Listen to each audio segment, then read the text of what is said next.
Imagine looking into the eyes of someone you know well, a colleague, a relative, a friend, and yet, something escapes you. You don't know why, but every time you talk to them you feel more tired, more confused, almost empty.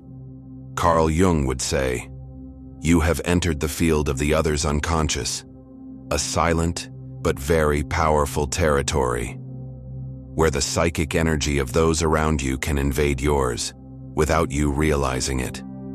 According to Jung, the real dangers are not the obvious ones, but those who wear a mask, people who are not evil, but unaware. They do not know that they carry within them unintegrated shadows, unresolved traumas, active psychic complexes. But in the meantime, they project, and you, without realizing it, become the target. On this journey, I will accompany you to recognize 6 figures that Jung considered profoundly dangerous, not for what they do, but for what they do not see in themselves, and that they pour out on others. 6 psychological types that you may have met, or embodied at some point in your life. At the end of the video, you will realize that true strength is all here, turning on the light on what was in the shadows, even inside you. And if you have come this far, perhaps it is not by chance. Maybe something inside you has recognized the call. So, if you want to help us continue this journey together, leave a like and subscribe to the channel by activating the bell so you do not miss the next content. You do it for yourself, but also for those who, like you, feel that it is time to look a little deeper. Are you ready to discover these 6 figures with me? Good, let's begin. 1. The unconscious manipulator. He doesn't yell. He doesn't threaten. But he makes you feel guilty for emotions that aren't yours. At first he seems deep, fragile. But soon you realize that each of his wounds turns into a veiled accusation. And you start to wonder if you're the problem. This is the unconscious manipulator. He doesn't calculate, he doesn't plot, but he's so dominated by what he hasn't faced inside himself that he turns you into a mirror. Jung says it clearly. What we don't face inside ourselves we encounter as fate, and that fate often has your face. This guy lives in a state of continuous projection. You're the cause of his anger, his sadness, his sense of failure, but in reality, you have nothing to do with it. The problem is that the more you try to help him, the more you empty yourself, because no one can heal for the other. And those who don't look inside end up using others as a container for their own pain. The unconscious manipulator is often convinced that he is the victim. And when you listen to him, he tells you stories in which he is always the one hurt, always the one misunderstood. But behind that narrative, there is a powerful mechanism, making you fall for responsibilities that are not yours. He drags you into his emotional world and makes you feel obliged to repair it. But the more you get involved, the more you lose lucidity. You begin to doubt your intentions, your words, even your goodness. This is the real danger. He does not destroy you with violence, but with guilt. And when you realize it, you are often already too deep. The way out begins with an awareness. Not everything you feel is yours. Some emotions have been injected into you, like a subtle poison, and only by recognizing them can you send them back to the sender. 2. The mask wearer. Everything about him is perfect. The tone, the smile, the image. But something is missing. The truth. Jung called this social mask that we all wear a persona. It is used to live in the world. But when someone becomes only his mask, he loses all contact with his own essence. This guy has no real emotions. He has correct reactions. He has no authentic desires. He has roles. He lives to appear. And those around him feel that something is wrong, as if everything were on the surface, as if the soul were missing. The problem?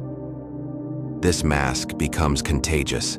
It pushes you, unconsciously, to wear one too, to act, to censor yourself, to give up your spontaneity so as not to disturb his fiction. But every time you do it, you distance yourself, and you lose your center.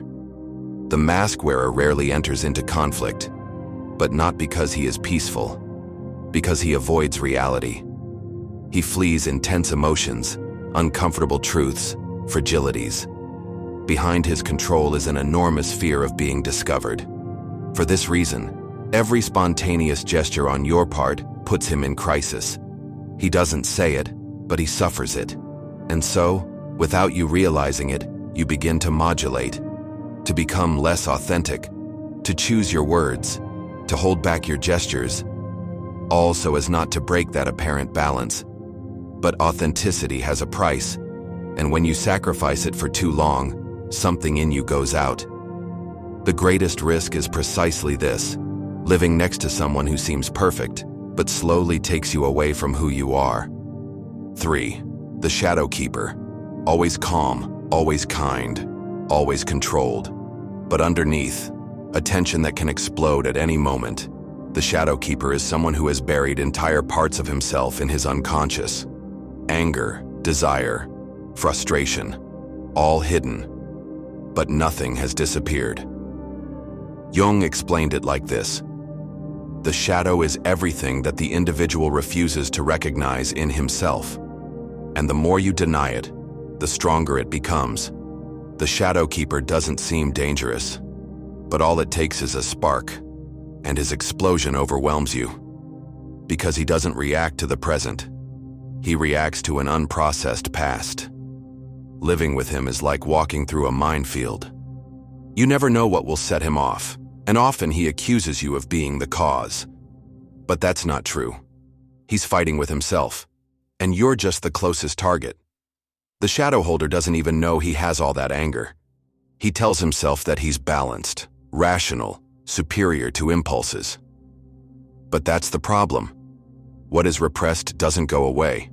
It accumulates. It embodies itself in small grudges, subtle criticisms, sudden outbursts.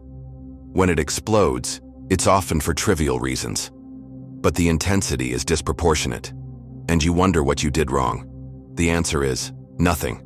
You just touched, unknowingly, a point that the other has always avoided. The real challenge is that the shadow holder doesn't admit to having a shadow, and that makes him doubly dangerous, to himself and to those around him. 4. The controlling moralist. He doesn't yell, he doesn't threaten, but he judges. Always. He has a rule for everything, a moral for every gesture, and if you don't conform, he makes you feel wrong. But be careful. It's not guidance, it's control disguised as virtue. The controlling moralist is not aware of his rigidity. He thinks he is right, ethical, superior. But in reality, he lives in fear of losing control over himself. He represses his deepest emotions, his most human impulses, and to avoid seeing them, he projects them onto others. If you express a desire, for him, you are selfish.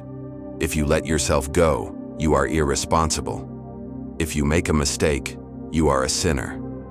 But in all this, there is no real compassion. There is only condemnation, a condemnation that starts from within and pours out.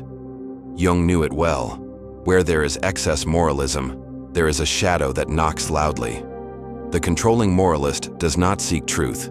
He seeks approval, uniformity, silence. But he does it in the name of a supposed superior justice.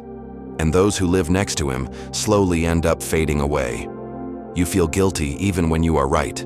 You begin to hold back, to censor yourself, to ask yourself 1,000 times if you are wrong. But this is not growth. It is imprisonment. It is a cage made of duties and feelings of guilt. If you are not aware of it, that external voice becomes internal, and you find yourself being your own worst jailer. And everything starts from there, from a judgment that was not yours, but you learned to repeat inside yourself. 5. The complex-ridden one. One day he loves you, the next day he attacks you. He seeks you out, then rejects you. He idealizes you, then devalues you. And you don't understand, because with him nothing is stable. He doesn't live in the present. He lives in an interior world dominated by disconnected emotions, ancient memories, wounds that have never healed. Carl Jung spoke of complexes as autonomous psychic nuclei. Small emotional centers that, when activated, take control. The complex ridden one doesn't react to you, but to a trauma from the past that you, unwittingly, have brought back to the surface. A word, a look, an innocent choice are enough to unleash a storm in him. But you don't notice it right away, because at times he is affectionate, generous, profound. Those moments confuse you. They give you hope. They make you believe that the good part will come back, that maybe you can save him. But in the meantime, you live on eggshells. You adapt every word, every gesture, so as not to trigger the next explosion. And this, in the long run, empties you. You lose yourself. You blame yourself. But the problem is not you. The problem is that he no longer distinguishes the present from the past. You are not the person he hurt. You are only the screen on which he projects his unhealed story. Until the complex is integrated, he cannot really see you, and you cannot breathe. The relationship becomes unstable, exhausting, full of subtle tension, and the more you seek balance, the more you find yourself in chaos. Not because you are doing something wrong, but because you have entered unknowingly into an emotional field that is not yours. 6. The psychic vampire. He doesn't attack you. He doesn't insult you. He doesn't raise his voice. But he empties you, drop by drop. He only seeks you out when he needs you. He only listens to you to complain. He asks for your attention, comfort, time, and you give them to him. At first with generosity, then with tiredness, finally with guilt. Because the more you give, the less you feel seen. The more you support him, the more invisible you feel. This is the psychic vampire. A figure that Jung, although he didn't call him that, described as the symbol of pathological symbiosis, a relationship in which one lives on the other's shoulders. The vampire doesn't want to grow. He wants to be carried. He doesn't want to confront his own emptiness. He wants you to fill it. But that emptiness is bottomless. And the more you try to fill it, the more you empty yourself. He seems weak, but he is only strategically fragile. Behind the mask of need hides a silent control. It makes you feel needed, but also responsible for its discomfort. So when you try to take some space, you feel guilty. When you walk away, it calls you selfish. When you say no, it makes you look cold. And in the meantime, you shut down. You lose touch with yourself. You no longer know what you feel, what you want, what is good for you. And this is the greatest danger, because the psychic vampire doesn't hurt you with violence. He conquers you with need. But in the end, you are no longer you. Just a reflection, a source, a container. And if you don't realize it in time, your identity pays the price, your energy, and your freedom. Perhaps reading these descriptions, you recognized someone. Or perhaps more honestly, you recognized parts of yourself. There is no guilt in this. There is consciousness. And consciousness is already a first act of healing. Jung taught us that we cannot free ourselves from what we ignore. We can only transform it.